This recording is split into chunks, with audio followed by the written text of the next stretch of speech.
কাজাখস্তানের আক্তাউ শহরের কাছে আজারবাইজান এয়ারলাইন্সের একটি যাত্রীবাহী প্লেন বিধ্বস্তের ঘটনায় অন্তত ৩৮ জন নিহত হয়েছে। প্লেনটিতে ৬২ জন যাত্রী ও ৫ জন ক্রু ছিলেন। বুধবার আক্তাউ শহর থেকে ৩ কিলোমিটার দূরে জরুরি অবতরণের সময় বিধ্বস্ত হয় প্লেনটি। দুর্ঘটনার বিষয়ে কাজাখস্তানের উপপ্রধানমন্ত্রী কানাত বোজুমবায়েভ বলেছেন, পরিস্থিতি খুবই খারাপ।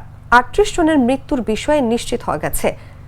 এমব্রায়ার ১৯০ মডেলের প্লেনটি আজারবাইজানের রাজধানী বাকু থেকে রাশিয়ার গ্রোজনি শহরের উদ্দেশ্যে যাত্রা করেছিল।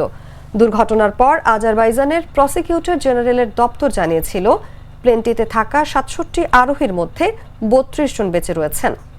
এক বিবৃতিতে দপ্তরটি বলেছে, তদন্ত চলছে এবং সব সম্ভাব্য কারণ পরীক্ষা করা হচ্ছে।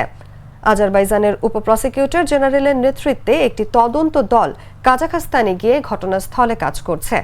প্লেনের যাত্রীদের মধ্যে আজারবাইজান, রাশিয়া, কাজাখস্তান এবং কিরগিজস্তানের নাগরিকরা ছিলেন।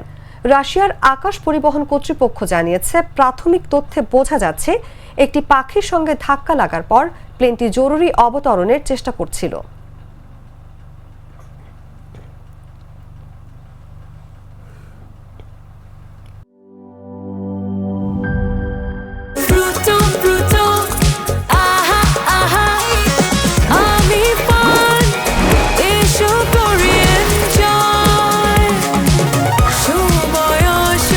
প্রাণ ফ্রুটো, সময় অসময় ফ্রুটোময়।